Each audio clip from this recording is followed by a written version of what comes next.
Thank you for doing this, by the way. Thank you for, you know, giving me the opportunity to be heard, you know, in a positive light. Yeah. Or just in a fair light. And if I inadvertently talk about your situation, I got you. you let me know. I got you. Okay. All right, I first came to Arizona, man, and I remember one day coming from the studio at 6 o'clock in the morning and pulling over on the highway. We like 4 cars, you know, just to watch the sunrise.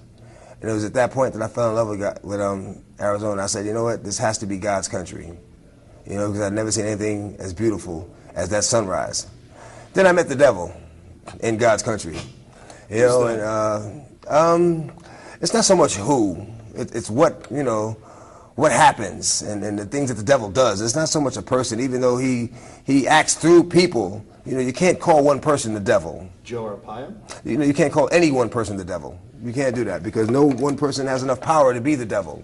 You know, and you know, it's through all these hardships that I realized that, you know what, this is God's country because I met the devil here.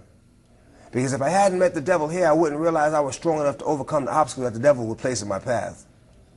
And it's by overcoming these obstacles that I realized that this is God's country because he helped me get over these obstacles. He helped me get over these hurdles. Okay, so but when you're done here, when you're out of here, I'm not looking back. You're not coming back? No, I'm not coming back. I'm not coming back for a show. I'm not coming back for a visit. I'm not even driving through the states. If I'm in a plane and they're going to fly over it, I'm going to go around, okay? But you love this place. I love the scenery. I love the scenery about it, and I love the freedom that it initially gave a person. Remember I said, when I first came here, the last exit on the 101 was Pima and Princess. Yeah, that was the last exit, you know? And, you know, man, we had fun. We had the 4-wheelers, you know. We just rode the trails. Pretty much the same thing I did when I bought a house out here, but until, you know, things, I don't know. Do you, when you think back on this whole thing, what went wrong in Arizona? How did you end up getting in so much trouble here? Was there too much temptation here, or I actually law didn't get in. was after you? No, I didn't get in. I actually didn't get in any trouble. I was never arrested at the scene of any crime, or you know, the police came and arrested me for something. You know, it was always let's get an arrest warrant for this guy. You know. You think Arpaio was after you? I'll let the public answer that one. You know, I'm not going to sit here and say because I don't know. It might look like it, but I don't know if that was the case, so I'm not going to say that that's what it was. You know, but we're all God's children, and I do pray for that man, you know, as I pray for everyone else. You know, whether I know you or not, I pray for my friends, family, loved ones, and as well as my enemies every night, you know, because we're all God's children. We're all God's children, and we all deserve the same grace. In any way, has this time in here a lot of time to think? Has Yes. that changed X?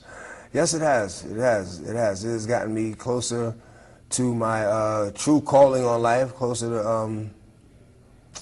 to realizing, to actualizing my true calling on life, which is to be a pastor. You know, so I'm like, you know, I'm in my Bible every day. You know, they got me on 23-hour lock-in. Why, I don't know. Is that for your own protection? That's what they say, but it's really just to be a pain in the ass. You know, I mean, they just put me in general population a week ago. I didn't get in so much as a write-up. You know, I haven't had one disciplinary report since I've been here. Yet, they moved me back. So what are you going to do, X, when you're out of here, finally? What's the game plan? Well, I'm going to start a TV show while I'm in here, Pain and Perseverance. You know, and it's about how I can reach people that the average person can't reach because I'm grounded. I'm still as grounded as I am. And I'm going to give my first sermon in the church. That's going to be like incredible for me, and I hope it'll be incredible for the congregation of that church. You know, I hope I'm able to reach somebody or just touch somebody, you know what I'm saying, and bring them closer to the Lord. Are you going to still make music? Yes, yes. I actually have completed the gospel album. Yeah. You know, on every one of my albums, there's been a gospel song and a prayer. And, you know, of course, with the image, they never, you know, made those songs into singles except my 6th album, which was Lord, and they did Lord Give Me a Sign as a single. And are you gonna? Do you turn your back on what you wrote earlier in your career? No, I do not. No, because do you have kids? yes, I have 8 kids. How old are they? The oldest one is 16. The youngest one is 3 months. How do you feel about them listening to some of the things you've written? I encourage them to listen, but I also encourage them to not. They know what not to say. You know, you can't hide something from a child because that only gets them more curious about it. You know, what you do is you say, all right, this is what it is, and this ain't for you. You know? Do you think it's a negative message? No, it's a real message. And real is sometimes negative as well as positive. But it's real. And it needs to be. It needs to be, yes. It needs to be real. You can't hide things because they're going to find out. And when they find out, like, oh, this must be good because my father hid it from me all this time. He must have wanted it for himself. No, I'm going to tell you what it is. And I tell you, you touch it, I'll break your arm. You know? Or if you get curious, come talk to me about it because I've already been through it. I haven't been through what I've been through for nothing, you know? I've been through what I've been through to stop you from going through it, to be able to tell you about it so that way you won't have to experiment to know what it's about, you know? So you're saying your music, in a sense, some of it's a warning. Yes. Yes. Tell me, I think people are curious how a guy, you've sold how many records? 28 million. And made millions and millions of dollars. Yeah. How do you end up in here?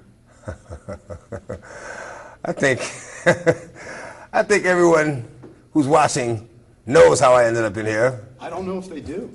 I'm pretty sure they do. Anytime you get it, I'm pretty sure they do. You know, there's how do I end up in here? You know what? I'm going to look at it in a positive light and say that I came here to meet somebody. Don't know who it was, but I'll know him when I see him, and I came here to give him a message. And that message is Jesus loves him. You know what I'm saying? I came here to give him the word. That's why I'm here. Regardless of what it looks like, you know, regardless of what people think, that's why I'm here. I came here to meet somebody and tell them about the glory of God. Tell me if I'm wrong. In the rap world, if you do time in jail or prison or you've been shot, that's a badge of courage, right? That gives you street cred.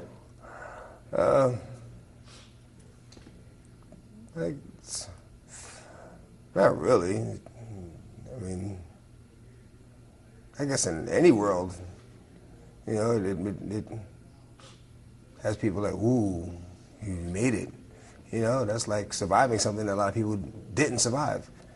So I guess in that aspect, but that's not so much the rap world, it's in any world, you know? So does this time in jail here, does it help your standing with your fans? Or? No, it's actually, man, it's wasting time. You know, it's wasting time. There's so many things I could be doing.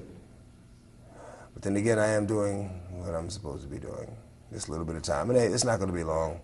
It's not going to be long. It'll be over soon. And before you know it, I'll be back doing what I'm supposed to be doing, you know? The gospel according to Acts. You know, music, movies,